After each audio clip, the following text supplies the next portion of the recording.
Shri Bhagavate Namaha.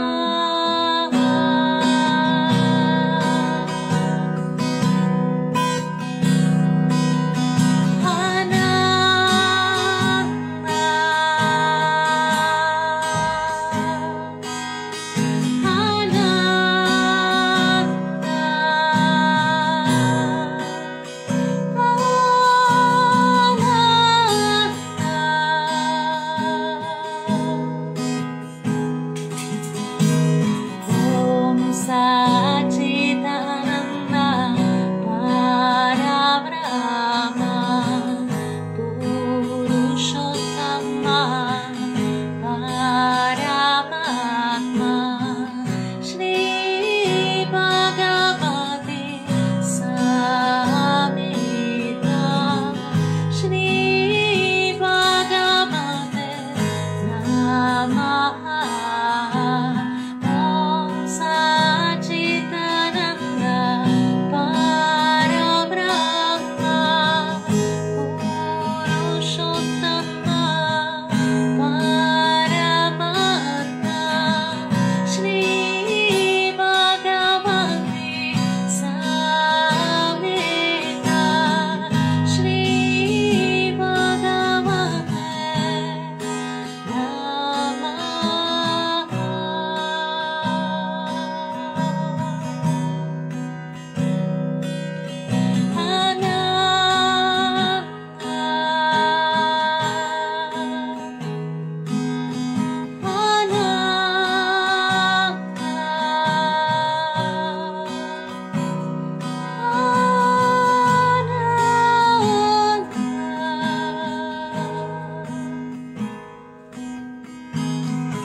Muy bien.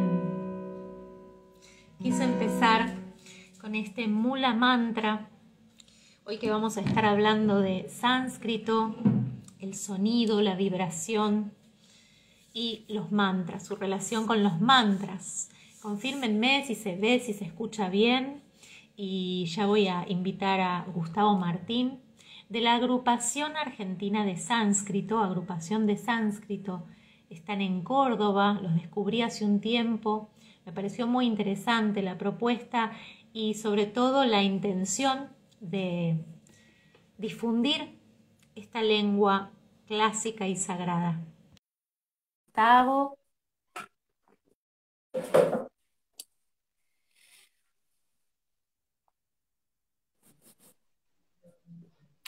Hola Gustavo, bienvenido.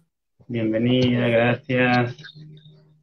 Bueno, un placer, muchas gracias por aceptar esta invitación. Es un placer poder hablar con vos y sobre todo poder preguntarte, también incluir las preguntas que quieran ir haciendo desde el público que esté participando del vivo y dejar esas preguntitas, si las vamos recibiendo, para el final, como para poder enfocarnos en nuestra charla, si te parece bien. Perfecto, como vos digas. Mira, yo te quería preguntar como para dar inicio, porque la verdad es que parte de invitarte a hacer un vivo también de alguna manera es como ayudar o colaborar en la difusión de la tarea de ustedes desde la agrupación de sánscrito. Así que me interesa mucho que cuentes cómo surgió en ustedes o en vos esta iniciativa, ¿no? De querer difundir esta lengua, o desde dónde la descubrís, desde dónde te interesa también su difusión. Bueno, primero gracias por la invitación y gracias también el trabajo que haces tú y seguramente quienes colaboran en el proyecto Mantra, ya sea grabando o haciendo cualquier otra cosa, siempre es muy importante la parte esa. Y bueno, nosotros como agrupación comenzamos en 2019 aproximadamente. Yo había arrancado a dar un curso de sánscrito que era la primera vez que daba un curso en mi ciudad. Yo venía dictando talleres de otras cuestiones también en otros lugares, pero específicamente de sánscrito nunca había organizado un curso así, un curso de sánscrito.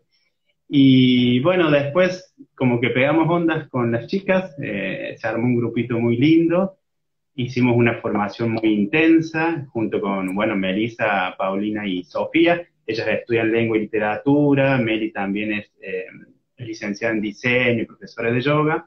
Entonces esa combinación entre el mundo de la lengua y la literatura y el yoga, dijimos esto es ideal, ¿no? Porque el sánscrito atrae a esos dos públicos, a la gente que le interesa la parte más lingüística, que por ahí accede al sánscrito de una forma un poco más fría, en el sentido de, bueno, estudio esa lengua que nos dicen que era originaria y más antigua que el griego y que el latín, por una cuestión más gramatical. Pero después empiezan a ingresar a ese mundo y descubren que esto no es solamente una lengua, ¿no? Es algo más que una lengua. Y por otro lado tenemos a la gente de yoga, que comúnmente habita el sánscrito, utiliza las palabras del sánscrito, en los mantras, hasta la misma palabra yoga, las posturas de las asanas, y que a veces no ha pensado en esto o no ha tenido un acceso más fácil a esta lengua, que en principio parece compleja, pero la idea nuestra es hacerlo accesible, hacerlo como, yo siempre digo, damos como sánscrito para niñes, pero son adultos quienes van a las clases.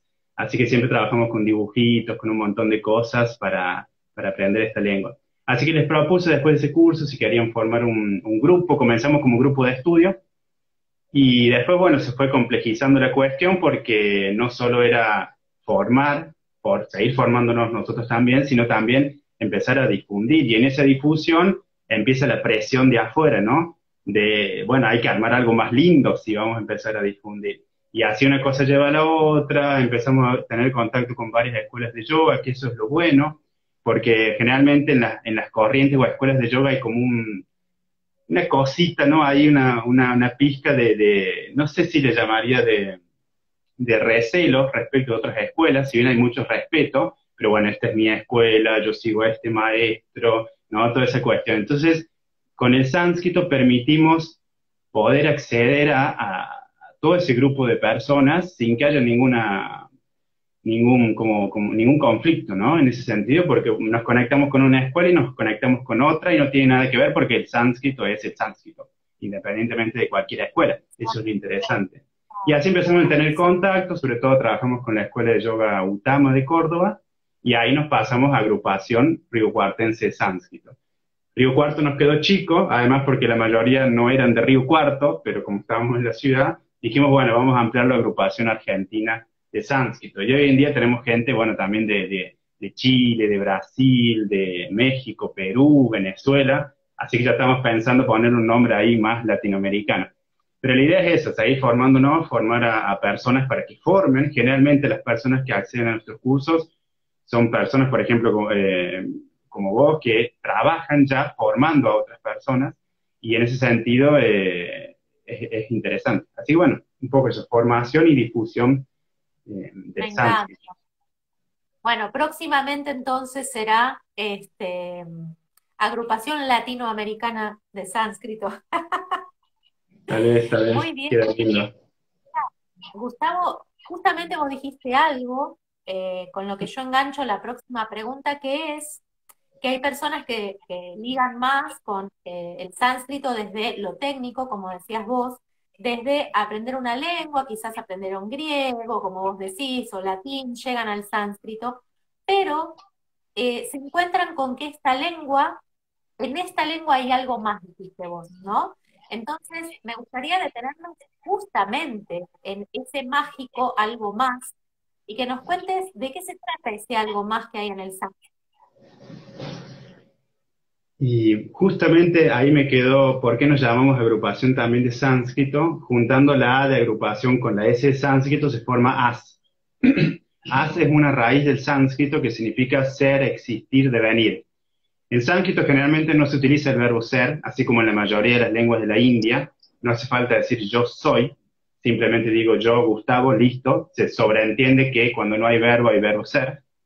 Es una tendencia también que el verbo está al final, porque al final el ser es siempre lo que queda, ¿no? La gramática, como suelo decir, es un camino espiritual. La gramática sánscrita es un camino espiritual, porque empezás a entender que no se trata simplemente de pronombres, sino qué significan filosóficamente esos pronombres. Por ejemplo, el pronombre yo, tú o él. ¿no? Que son aham, tuam y tad. Tad, por ejemplo, significa aquello, él, ella, no tiene género, porque hace referencia a aquella entidad, o sea, a Brahman. ¿Quién soy yo? Soy esa entidad, soham. ¿Quién eres tú? Soy yo. ¿Quiénes somos nosotros? En sánscrito se incorpora el dual. Hay una forma específica para mencionar a dos objetos. Dos elefantes cantan, dos personas se juntan a meditar. Ese dual no lo tenemos en español porque tenemos singular y plural. Una vaca, dos vacas.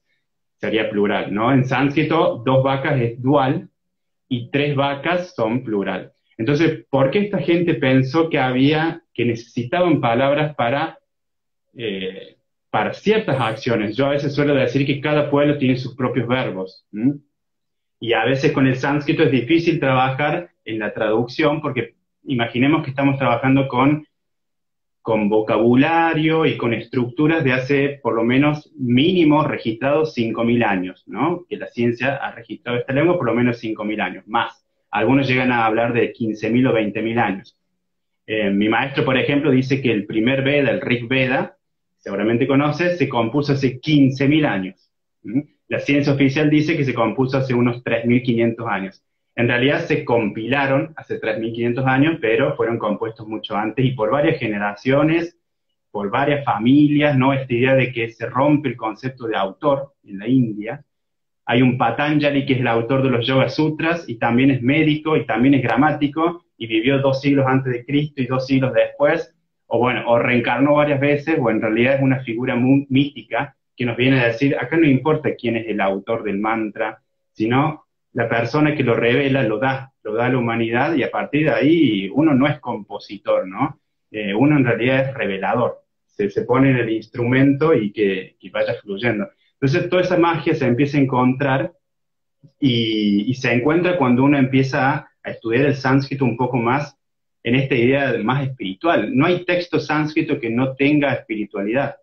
Desde, imagínate que en sánscrito se compuso lo que te imagines, desde el yoga hasta la astrología, la medicina, todo se compuso en sánscrito y en una lógica que es la estructura de la métrica, de los versos. ¿M? Por ejemplo, recién cantabas un mantra, que es un verso también, que tiene cierta cantidad de sílabas. Vos imaginate que los textos médicos también se compusieron así. Por decirte un ejemplo en español, una frase tenía que coincidir, el hígado es el órgano, coincidir una cierta cantidad de sílabas para transmitirse de generación en generación, porque no existía la escritura, porque la India siempre dio mucha importancia al sonido, y en esa importancia del sonido, como solemos decir, si no lo escucho no lo creo, más que si no lo veo no lo creo, eso nos empieza a meter en un mundo que es donde está el sánscrito con la mitología, hasta con la arquitectura, un mundo donde está todo entrelazado, ¿no? Entonces eso es lo interesante porque por más que una persona quiera hacer estrictamente un análisis gramatical, y lo he comprobado, termina conociendo sobre deidades, termina interesándose por el yoga, hasta a lo mejor empezó sánscrito y termina tomando clases de yoga o escuchando mantras. ¿No? Entonces eso es lo mágico que tiene la India y el sánscrito como una puerta, simplemente como una de las tantas puertas. De hecho, Pauli, una de nuestras compañeras de la agrupación, empezó sánscrito y terminó vegetariana, ¿no? Entonces, en todo ese camino, ese es el camino que nos lleva el sánscrita marga, como le llamamos, el camino del sánscrito, uno más entre tantos otros. Así que eso es lo lindo. Es hermoso escucharte primero la pasión con la que transmitís, porque eso también hace incluso más fácil que a uno le llegue el mensaje. Me encanta, a mí también me apasiona mucho lo que transmito desde este espacio de Proyecto Mantra y me parece hermosísimo, ¿no? Encontrar en vos esa pasión al transmitir el sánscrito, cosa que para alguien puede ser rarísimo. Yo el año pasado estuve cursando en la UBA. Viste que en lenguas antiguas, lenguas clásicas antiguas, está el sánscrito. Sí, sí. Bueno, y descubrí digamos, obviamente yo ingresé ahí porque canto mantras, porque me interesa muchísimo el mundo del sonido, no solo de los instrumentos, sino de la voz y de pronunciar correctamente, porque como vos decías, si yo estoy transmitiendo algo y en cuyo sonido es fundamental, la vibración de ese sonido, que yo lo pueda pronunciar bien y que tenga ese conocimiento me parecía súper importante. pero descubrí que sí, es una lengua bastante compleja. Y quiero detenerme en esto porque es algo que siempre me preguntan a mí y algo que yo también cuando empecé a investigar en los mantras hace muchos años atrás, donde ni siquiera podías googlearlo, me pasaba también esta cuestión de que no hay una traducción literal de un montón de palabras, ¿no? Como que muchas veces hay traducciones aproximadas de alguna palabra, y yo al principio pensaba que era, bueno, porque por ahí la persona que lo escribió ni sabía lo que está diciendo en la traducción y pone como que, bueno, no hay una traducción exacta. Pero luego, con los años, descubrí que es cierto que muchas veces no hay una traducción exacta. Y quería preguntarte, ¿a qué se debe esto de que no hay una traducción exacta para un montón de fonemas? Es genial lo que dijiste. El ejemplo más emblemático es la Bhagavad Gita, que tiene por lo menos 25 traducciones completamente diferentes. Si agarramos, por ejemplo, el clásico de Sri Prabhupada, el Bhagavad Gita tal como es, y otras versiones, vamos a ver que flashó esta gente, que nada que ver exactamente, nada que ver una traducción con la otra. En realidad decimos que son interpretaciones. Interpretaciones, algunas más fieles al sentido original y otras un poco más alejadas. Es difícil de traducir porque me arriesgaré a decir que el 90% del vocabulario sánscrito no tiene traducción al español, ni a otra lengua, ¿no? El español, nosotros tenemos la suerte en el español de tener un vocabulario rico y de tener ciertos términos, pero por ejemplo, Brahman comúnmente se traduce como Dios. Y Brahman no es Dios. Brahman significa lo más grande y aquella entidad que no tiene atributos.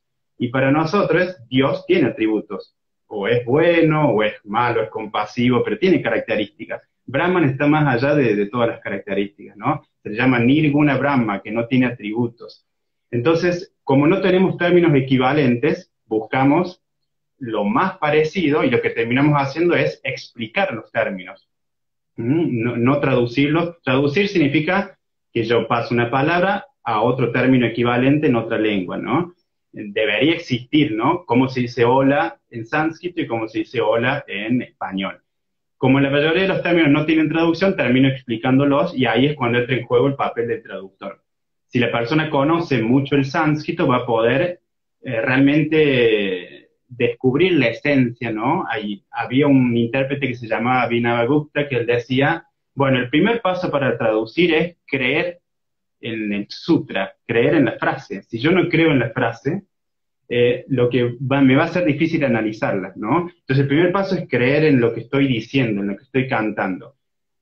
¿Qué significa creer? Que o lo puedo sentir al significado, o que creo en la autoridad de la que viene del Veda, o viene porque lo dijo un maestro, un gurú, creo. Después de que creo, puedo analizar. Y eso es contrario a toda nuestra lógica occidental, donde primero analizo y después me termino convenciendo de si creo o no en eso, ¿no? Entonces, eso es lo difícil con el sánscrito, porque es una lengua que siempre se utilizó con fines filosóficos. En algún momento se habló, después se dejó de hablar, pero todo el mundo lo sigue utilizando en sentido filosófico. ¿Qué quiere decir esto? Que, por ejemplo, el concepto que tiene de palabra el sánscrito es muy interesante. Cuando nosotros decimos la palabra vaso, la palabra, así como cualquier palabra, siempre son vibraciones, ¿no? La vibración vaso, que es este sonido, vaso, imaginemos como si fuesen sonidos simplemente, no son palabras, sino sonidos combinados. Ese sonido, esa acumulación de sonidos vaso, genera una vibración que nuestra mente la tiene asociada directamente al objeto vaso. Entonces, todos los sonidos de cualquier lengua siempre impactan en nuestra mente. Hay lenguas que son más cercanas a lo material, ¿no? Entonces tienen mucho vocabulario asociado a lo material, a lo burdo, a lo físico, a objetos, o los pueblos nativos por ahí que tenían a lo mejor 100 nombres para nombrar al maíz, ¿no? Mientras más se utiliza un objeto, más variedades tiene también en las formas de nombrarlo. Pero el sánscrito dice, bueno, yo intento generar una palabra que se refiere a una vibración que está más allá de lo material, ¿no? Entonces, ¿cómo llamo? Imaginemos, a ver, por ejemplo, cuando pensamos en el mantra Om, o cuando pensamos en Dios, o cuando pensamos en cosas muy abstractas, se generan vibraciones. Esas vibraciones se transforman en palabras. Entonces, el solo hecho de utilizar el sánscrito, estoy generando un impacto en mi mente, pero un impacto mucho más profundo que el mencionar la palabra vaso, que también tiene impacto, pero en la mente más consciente, en la mente más cercana al mundo material. Entonces, todas las palabras del sánscrito, aunque yo no las conozca, me acercan a esas vibraciones más internas. Y de hecho, el alfabeto sánscrito, decimos que es una lengua universal porque cada uno de los sonidos del sánscrito están vibrando en nuestro cuerpo. Son nuestras propias vibraciones mentales que generan sonidos, que tienen colores que no los vemos, sonidos que no los escuchamos, y en algún momento eso fue pronunciado, verbalizado, y ahí nace el alfabeto sánscrito, que tiene también cierta cantidad de letras. Entonces, cuando pensamos en el sutra, cuando pensamos en la frase, hay una tendencia, por ejemplo, en la poesía sánscrita, que es muy métrica, es muy rítmica. De hecho, en la lengua védica existían 3 acentos, donde todas las palabras y cada una de las sílabas tenía una entonación diferente. Por eso se decía que era una lengua cantada. Y de hecho es muy difícil leer un verso sin cantarlo, porque fue pensado justamente, todas las composiciones en sánscrito se pensaron para ser recitadas en el caso de los Vedas, cantadas en el caso de los mantras. Y entonces no podemos hacer una lectura así al occidental, ¿no? De Mahi, Sama. En realidad hay que recitarlo. ¿Por qué la recitación? Para conservar el texto y para memorizarlo. Imaginemos que la única forma de memorizar esto es cuando yo aprendo una melodía, una canción, me la acuerdo y queda ahí en la mente. Entonces es una forma muy interesante de transmitir de generación en generación. Y en muchas de estas composiciones versadas, ¿no? Cantadas, a veces se agregaban sílabas sin significado propio, ¿no? Entonces, imagínate, recién cantaste el mantra, era Sachitananda, para Brahma. Bueno, imagínate que yo digo, para Brahma, imagínate que yo digo, para rarara Brahma, ¿no? Y ese rarara no significa nada. ¿Para qué se agrega ese rarara? Para que coincida una métrica, porque yo necesito que el verso esté en cierta estructura de cierta cantidad de sílabas, y ahí alguien puede decir, bueno, pero se pierde el sentido si yo agrego sílabas de por sí. En realidad no, porque el sánscrito piensa que cada frase es sutra, literalmente significa hilo. Cada frase es un hilo, ¿no? Entonces yo el hilo puedo tensarlo, puedo hacerlo así, puedo cruzarlo, pero el significado está dentro del hilo. Entonces lo mismo pasa con el mantra, el significado está dentro del mantra y el mantra se viste con palabras. El mantra en sí no son las palabras esas que cantamos, sino que la vibración que tienen dentro, ¿no? Están, decimos, como vestidas en forma de palabras. Entonces, ese significado está dentro del hilo. Y yo no importa si lo alargo, si alargo la frase y digo para Brahma, o digo para Brahma, para Brahma, porque el significado está ahí adentro, ¿no? Entonces eso es lo interesante, es como que nos traen un metal precioso o un diamante que nos dice acá está el significado y usted haga con el diamante lo que quiera, explique el diamante de la forma que quiera, pero la joyita está allá adentro, ¿no? Entonces cuando alguien traduce, intenta ir a esa joyita, ¿no? Y explicarla a la persona o a las personas más allegadas. Por eso cada maestro explica de una forma diferente. Y a veces son tan difíciles de traducir que necesitamos comentarios. Si te fijas en esa hora que tenés ahí, el Bhagavad Gita en realidad es cortito, lo que son largos son los comentarios que vienen después. Así que bueno. Claro, la interpretación de cada maestro sobre cada shloka, que son lo que hace largo cada texto. Yo justamente ahora lo estoy armando para un podcast, concentrándome solo en los shlokas, no en las interpretaciones. Pero esto que vos decías es yo lo explico siempre con los mantras. Por ejemplo, en mantras como el Gayatri, ¿no? Om, Bur, Bhuvas, Vaha, Tat, Savitur, Varenyam. Como que uno, si lo razona, dice, uy, es muy difícil, no me lo voy a acordar. Y yo siempre lo que transmito es, no se preocupen si no captan directamente la pronunciación o la organización, porque una vez que lo empezamos a cantar, se organiza solo, ese texto, esos sonidos se organizan solos y se hacen mucho más fácilmente recordables y repetibles. Y es tal cual, o este que canté recién, el Mula Mantra, que también es más extenso, o el Triambakam, que si te pones a pensar en los sonidos, Triambakam, Yeyama, Heshu, Gandhi, Pushti, Vardhanam, decís, ¿qué están diciendo? Y Pero hay algo, fíjate, Ujú. Sí, No, no sé si sí. quería rescatar esto que es tal cual, es lo mismo que explico siempre de que cuando uno los empieza a cantar se organizan estos sonidos y muchas veces encontramos que distintos intérpretes o distintas personas que cantan mantras, incluso esto que vos decís, agregan un rulito, una vocal, agregan un sonidito y eso no cambia. Otra cosa importante que rescato de lo que dijiste, eso no cambia la vibración de ese sonido, la idea que viene unida, linkeada a ese sonido, ¿no? Que puede ser, y no es una cosa menor, la idea de Dios. O sea, mismo cuando estamos trabajando con el OM, muchas personas como que quieren razonarlo y tener intelectualmente resuelto qué quiere decir el OM de forma literal.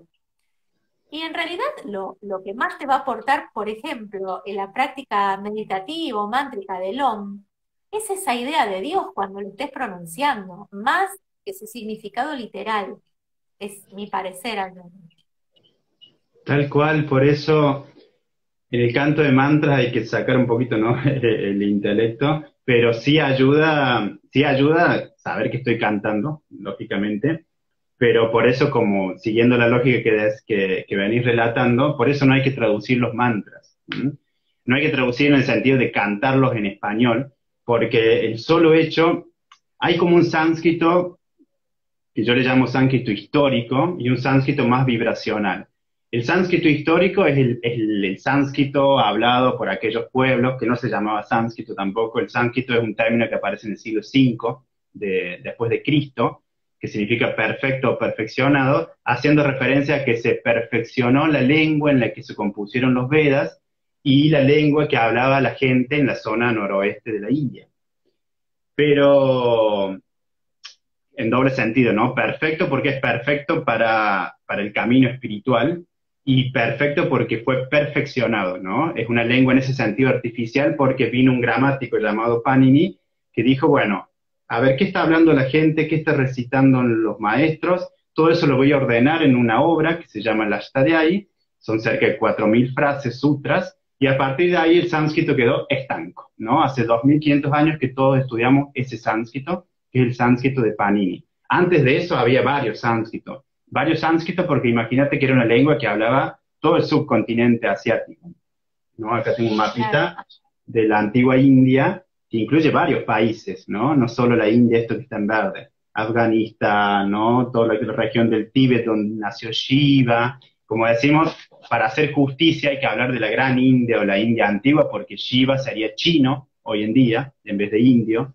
Panini, el gramático, sería pakistaní, porque nació en la zona de Pakistán, antiguamente pertenecía a la India, y así Buda sería nepalés, porque nació en Nepal. Entonces, para hacer justicia hay que hablar siempre de esa gran India. Y el sánscrito vibracional, como te decía, es este sánscrito donde trabajamos con las vibraciones.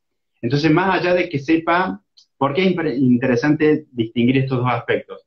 Porque hay palabras, por ejemplo, Om Bhurvubha Swaha, que tienen una traducción o no pueden o no tener una traducción, ¿no? Del significado. A lo mejor bu simplemente es una vibración. Generalmente los mantras, en el sentido de la corriente más tántrica, los mantras no tienen traducción. Por ejemplo, hay un mantra que es Ain Saraswati Namaha. ¿M? El Ain generalmente se compone de Ai, que es una vocal del sánscrito, y todo lo que sea Ai se refiere a bienestar sutil.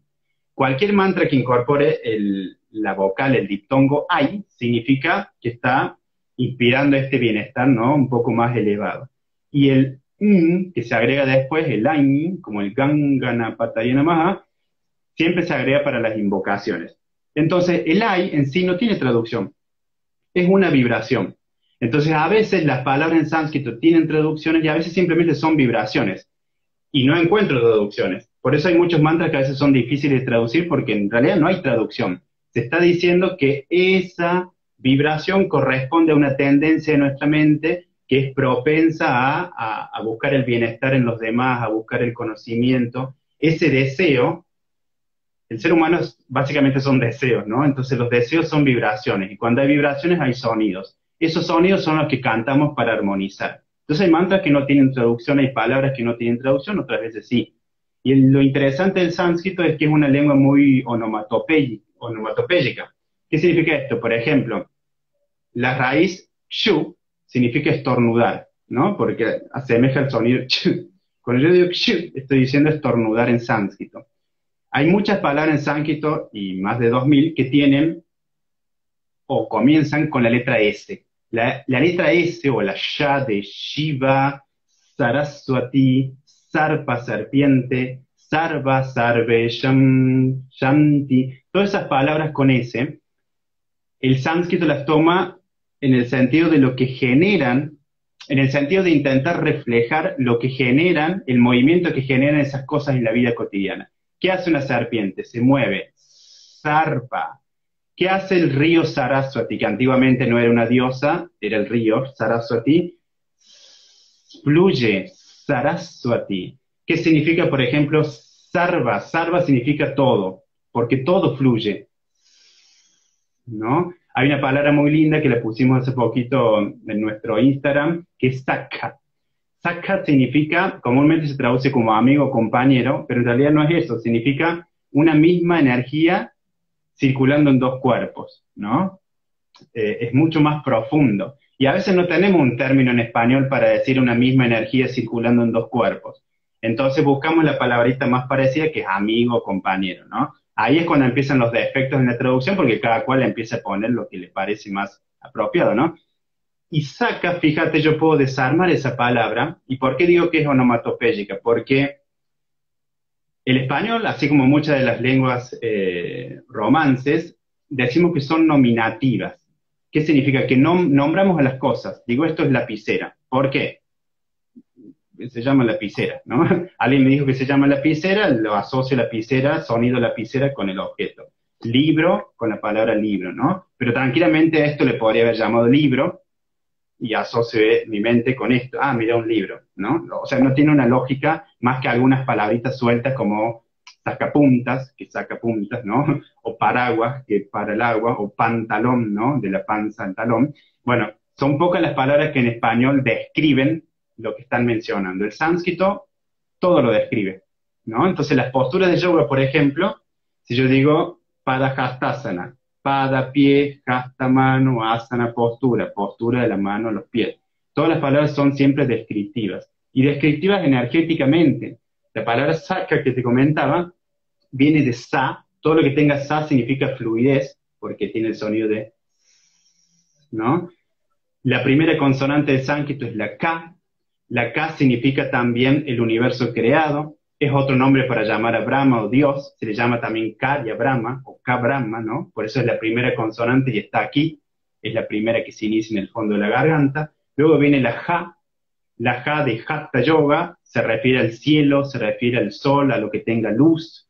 Entonces el sánscrito dice, primero viene la Ka, el universo. Luego viene la Ja, que sería el cielo, se juntan y forman la Ka, que sería el cielo que viene después del universo. Entonces, fíjate, en el orden del alfabeto sánscrito podemos ver también toda la evolución del universo.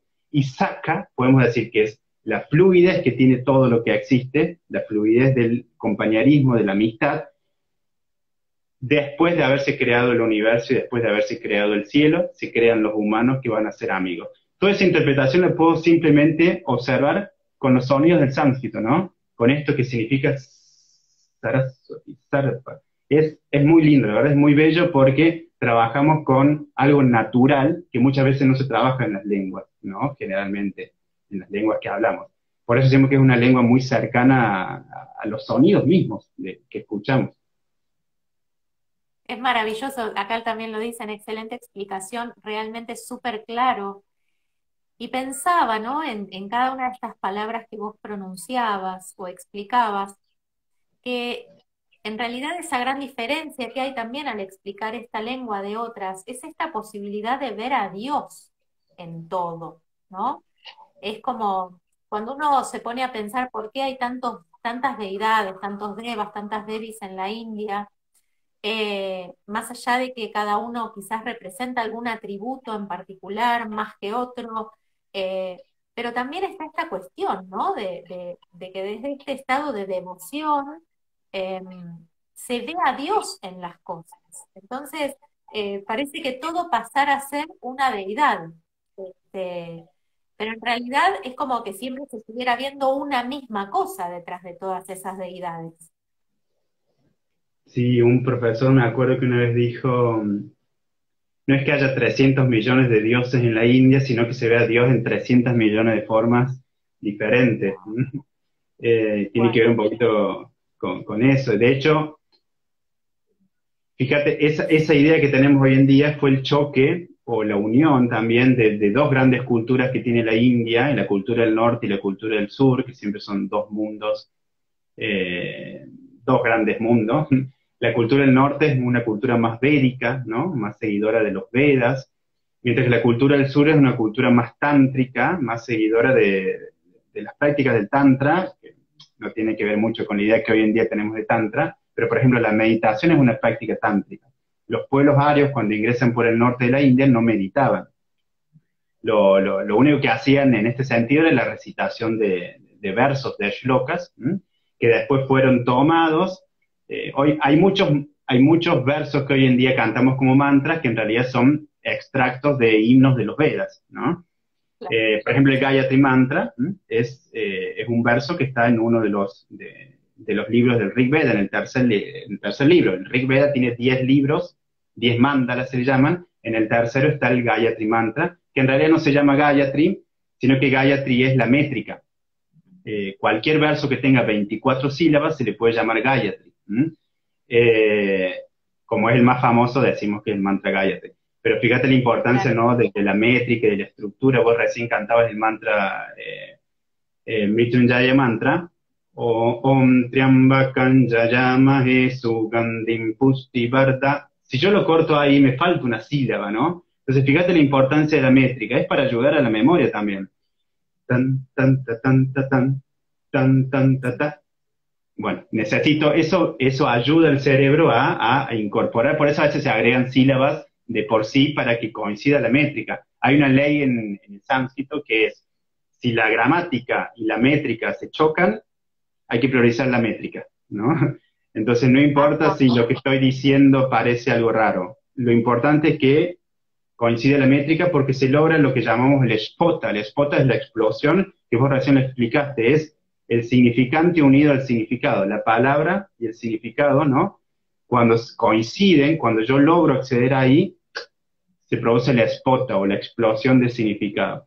Y eso es muy diferente a nuestra mirada más occidental porque nosotros pensamos que, como recién te expliqué, esto podría ser libro, ¿no? La palabra libro podría ser un libro o una lapicera. Podría connotar un libro o una lapicera, eso es arbitrario.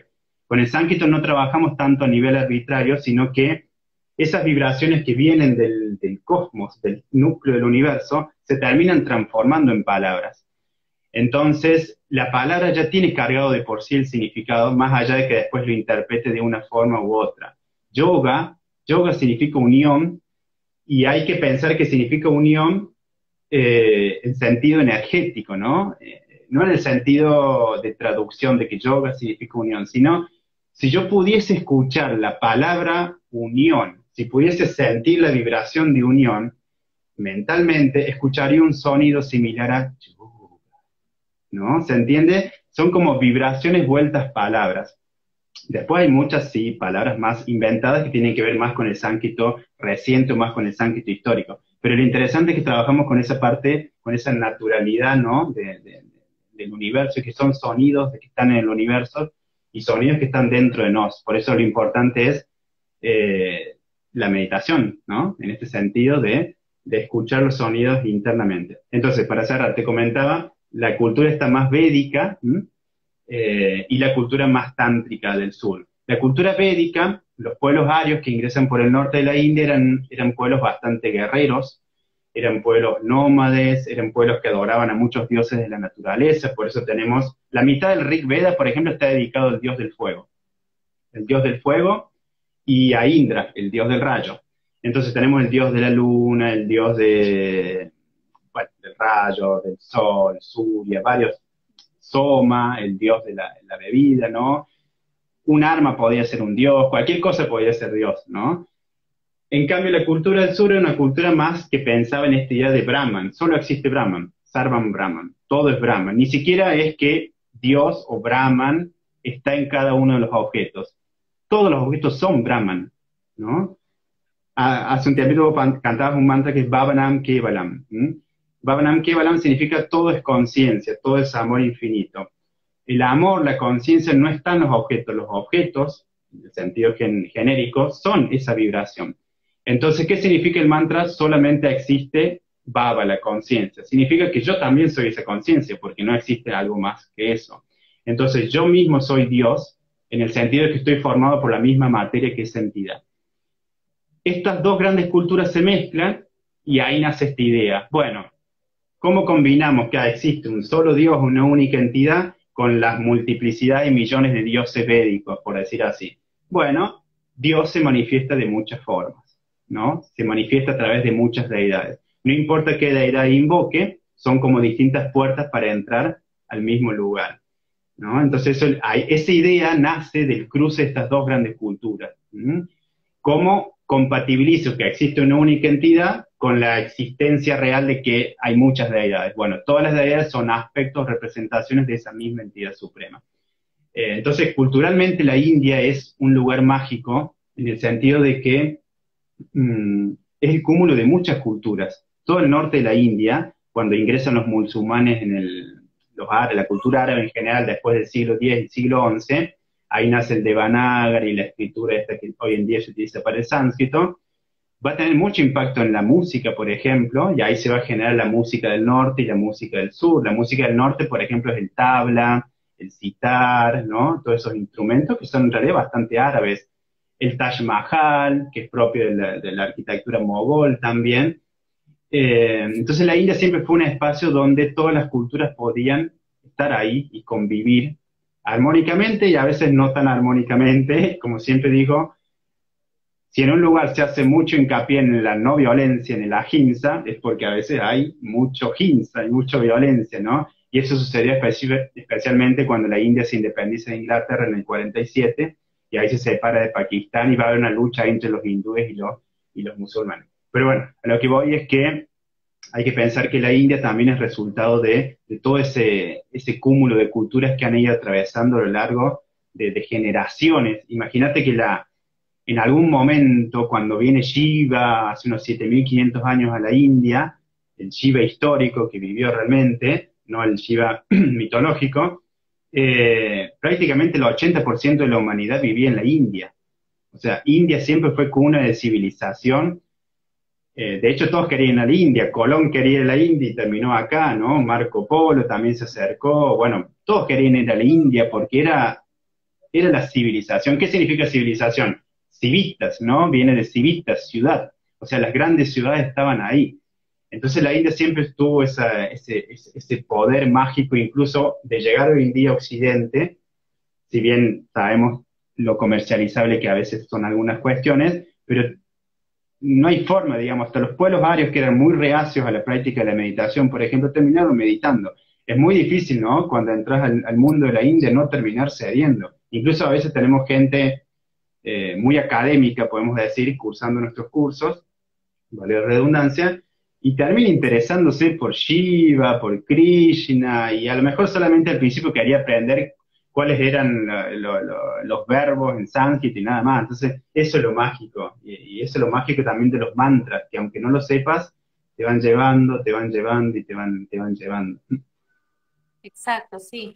Yo siempre cuento que me ha pasado con músicos con los que he tocado, que por ahí no venían del mundo de los mantras, ni ningún contacto con la India, ni con nada de esta filosofía.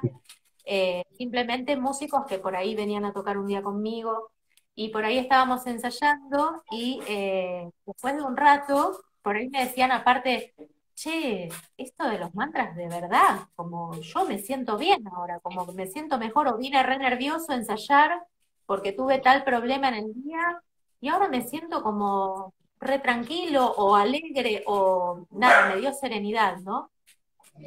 También. Y yo digo, la mayor confirmación, cuando no pasó por la mente si la otra persona cree o no en el efecto de un mantra, sino que le hizo efecto sin creerlo, sin esperarlo, ¿no?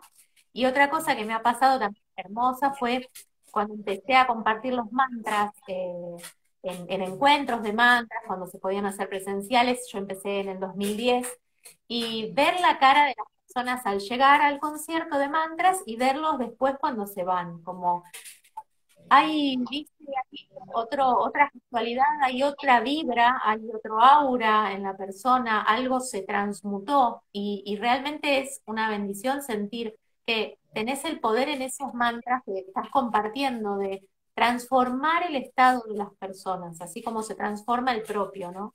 Y como vos decías, va más allá de lo que uno ve, sino que es esto de escuchar para creer. Recién preguntaba Javier, que no quiero que se me pase la pregunta, si se pudieron recuperar los sonidos originales del sánscrito, preguntaba.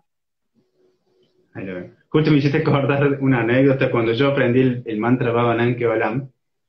Yo entro a un retiro y entro al salón donde se estaba cantando en forma de kirtan, que es cuando se canta el mantra con música, danzas también. Y yo entré el último ahí y no sabía que estaban cantando y entré así nomás y empecé a cantar Vamos, vamos, que bailamos. Vamos, yo cantaba Vamos, vamos, que bailamos. Como estaban todos bailando, asocié eso, ¿no? Y la vibración que se generaba era la misma, ¿no? Y estaba cantando Vamos, vamos, que bailamos. Te lo juro, Vamos, vamos, que bailamos, cantaba. Y después, Ay, me bueno, encanta. aprendí el mantra, pero la vibración es esa, ¿no? Incluso aunque yo pronuncie mal el mantra, que no es lo aconsejable, pero incluso aunque lo pronuncie mal dentro, de hecho el mantra Bhavanan Kevalam se lo pronuncia Bhavanamo, Kevalamo, con V tipo inglesa, con otra V, bueno, es más corta, más larga, es la vibración que está en el mantra, ¿no? La vibración que le dio ese maestro, Ananda Murti, que está ahí y más allá que se lo haya dado o no, lo captó, ¿no? Y lo entregó. Es una vibración que está y digo, se viste de palabras. El mantra no son las palabras, el mantra es lo que está dentro de las palabras. Entonces yo puedo poner la corbata un poco torcida, ¿no? Esto así, pero el mantra está adentro, sigo estando yo, ¿no? Sigue estando ahí dentro de las palabras. Eso es lo interesante de las El vamos, vibraciones, vamos, ¿no? bailamos es, bueno, esa misma idea en realidad, eh, no sé, como esta misma alegría, esta misma emoción del vamos, vamos que bailamos con el babanam que bailamos.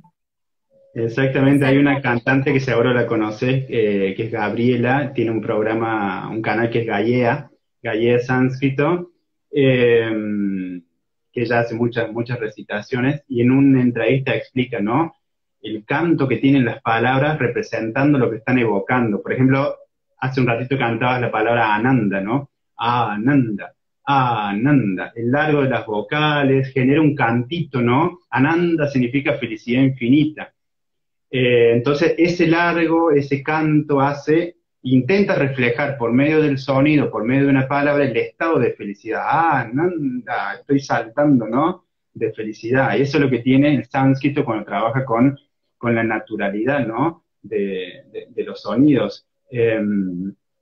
Entonces, habías preguntado, para que no se nos vayan, Se em, habían podido recuperar los sonidos originales del sánscrito, preguntaban. sí, es todo un tema. Supuestamente, no es que de un día para el otro se creó el alfabeto sánscrito, ¿no?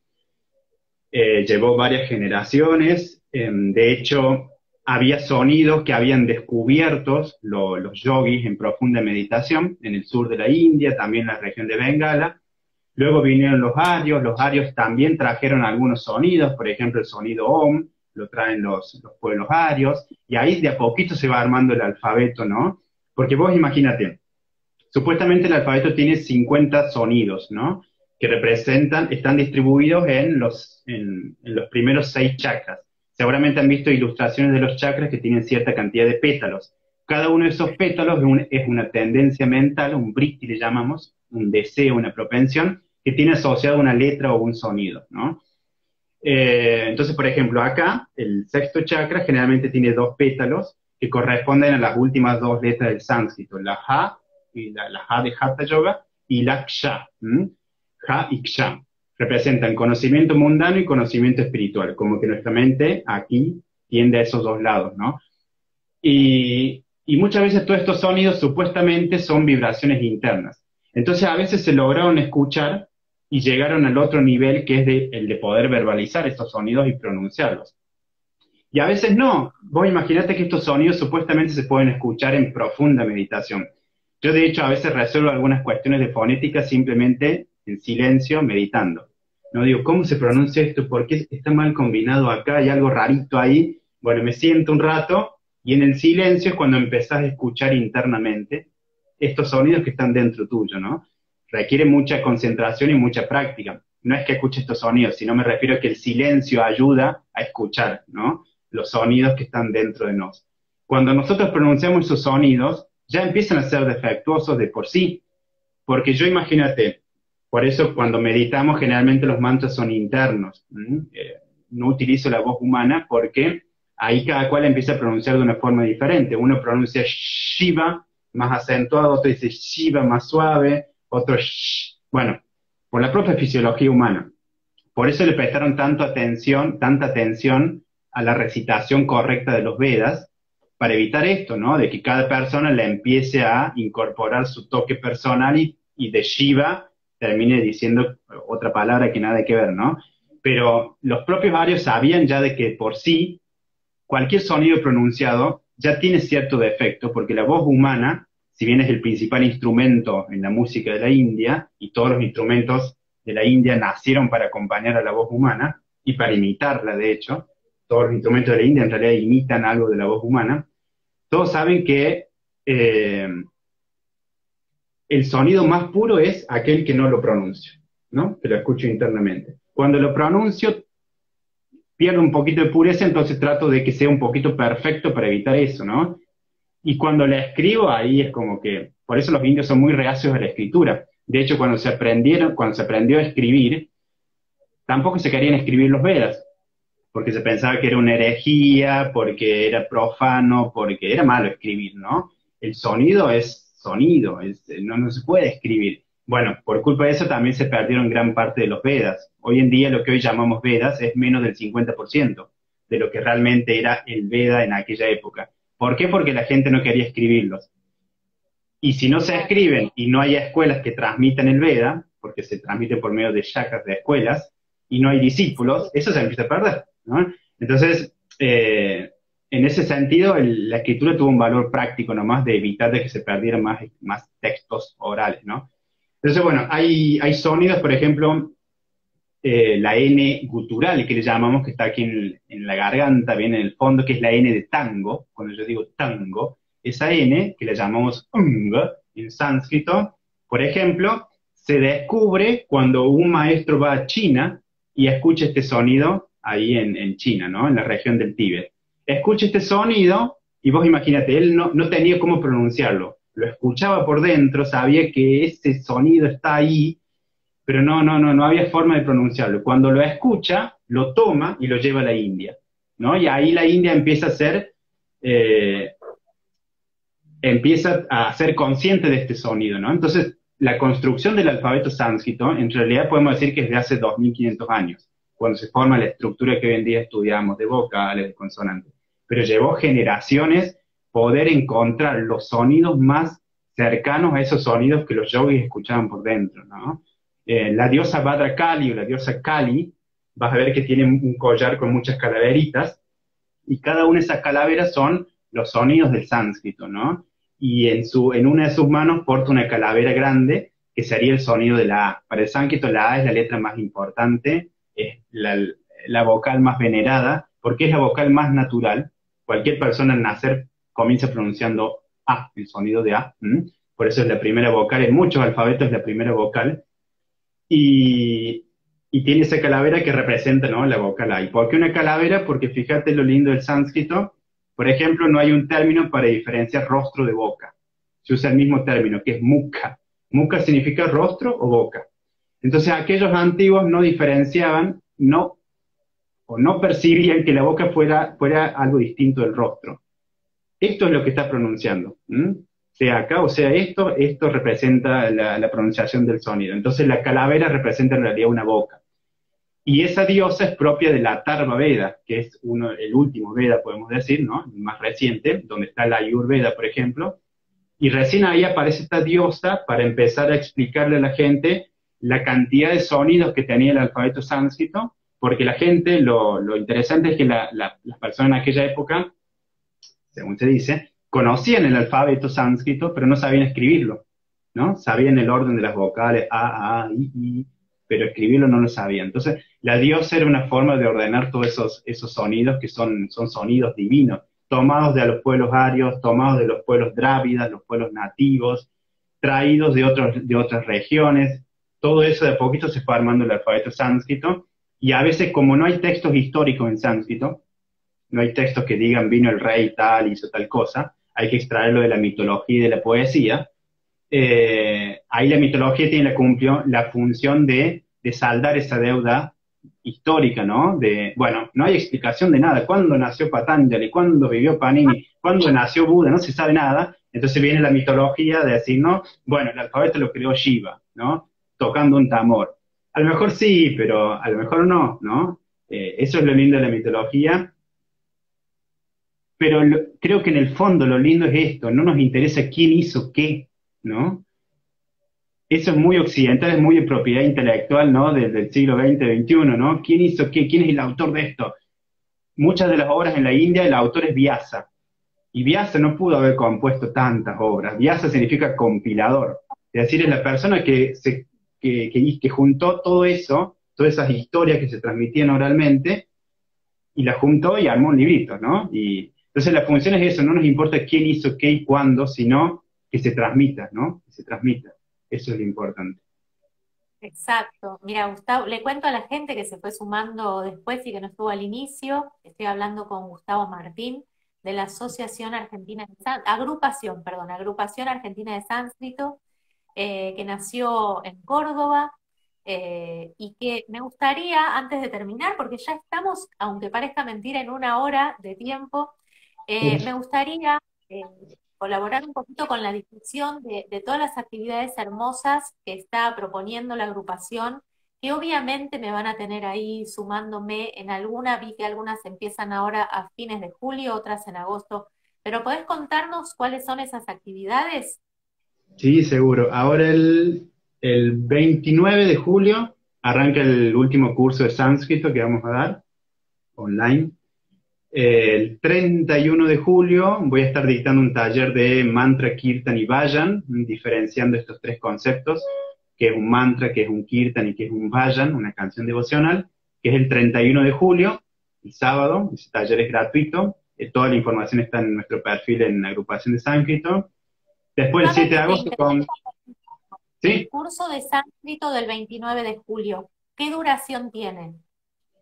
Dura un mes y medio, son 6 clases, está a cargo de 2 de las instructoras de la agrupación, Paulina y Sofía. Son 6 clases los jueves a la mañana, también se puede cursar offline porque van a quedar grabadas las clases, así que se comienza ahí.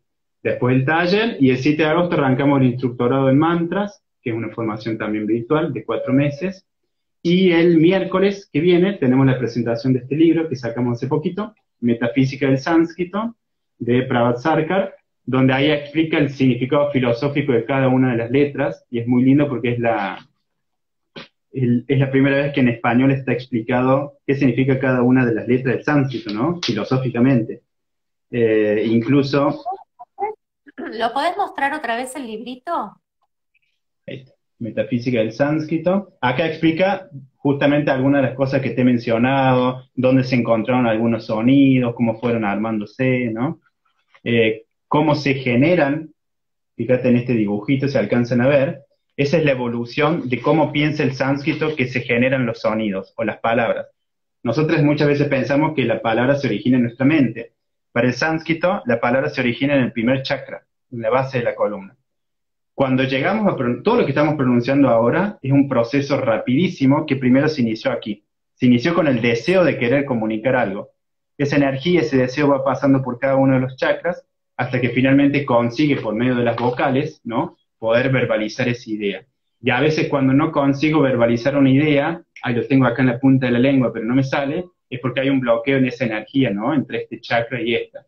Entonces es muy interesante esa mirada energética de las palabras, ¿no? Esa mirada del deseo, ¿no?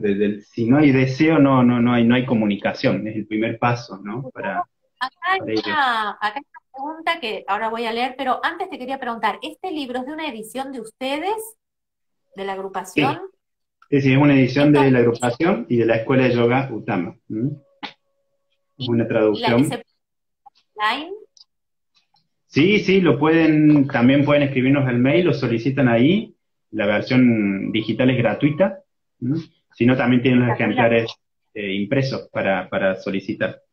Acá Llegaron pregunta antes de ayer y ya nos quedan poquitos. si Sí, sabe cuál fue el primer mantra y cuál fue su fin al ser creado o era solo llegar a expresar algo.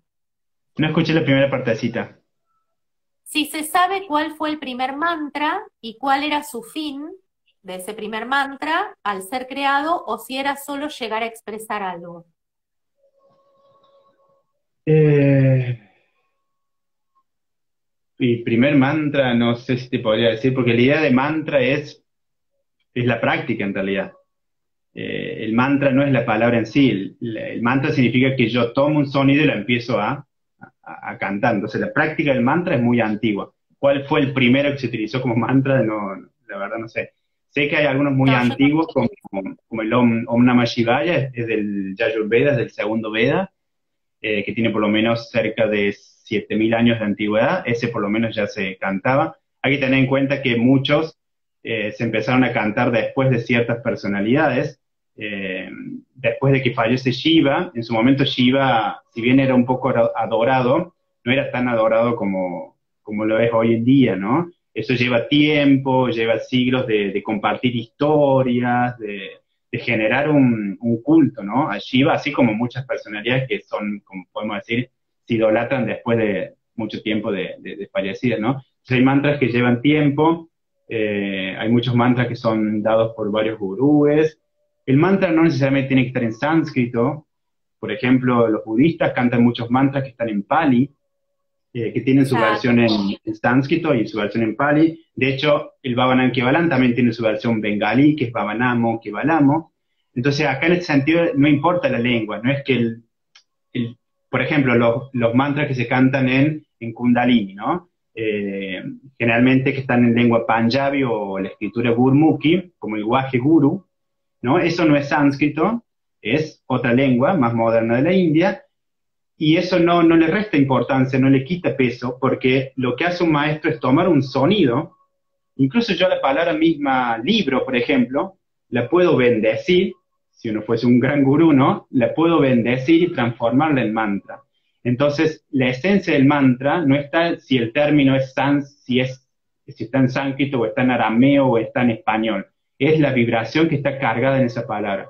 Todo lo que existe en el universo, cualquier palabra, cualquier sonido, es vibratorio, ¿no?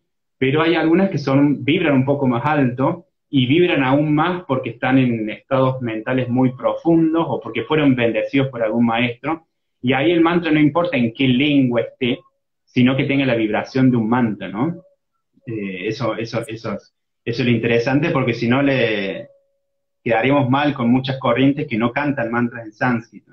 Si bien a veces decimos que los mantras deben estar en sánscrito vibracional. Cualquier lengua es sánscrita. Sánscrito significa perfecto, entonces cualquier lengua es perfecta si es adecuada para el fin que se está utilizando, ¿no? Los católicos utilizarán el latín porque es su sánscrito, ¿no? Entonces cualquier lengua que sea como camino espiritual para mi propia devoción es lengua sánscrita. Es un sonido que yo lo asocio directamente con algún aspecto divino y se vuelve sánscrito en ese sentido. Después está el sánscrito histórico, que es el que habló la gente en la India y ¿no? Pero el sánscrito vibracional es mucho más amplio que eso, ¿no? Por eso hay mantras en Pali, en Gurmukhi, en varias lenguas. Y bueno, no sé si esa es la pregunta. sí, Gustavo, bueno, la verdad que fue un placer, recién decían, se pasó rapidísimo, a mí Sí. también, fue un placer enorme charlar con vos, verdaderamente, este vivo va a quedar en el feed, yo también los vivos los voy subiendo a mi canal de YouTube, que por supuesto es Proyecto Mantra, que siempre digo, soy una plaga en Spotify, en podcast, en todos lados me encuentran como Proyecto Mantra. Te agradezco muchísimo y quería transmitir esta idea que tanto tiene que ver con lo que estuviste explicando y más allá de que todo lo queremos llevar en Occidente al intelecto, pensar que la finalidad última o primera del mantra tiene que ver con, a mi visión, llevar luz cuando la mente a veces se oscurece. Esto de los britis, ¿no? Cuando nuestra mente se desvía hacia un lugar en el cual no queremos ir. Entonces, llevar luz y sanación a nuestra mente a través de estas vibraciones tan bellas que son los mantras.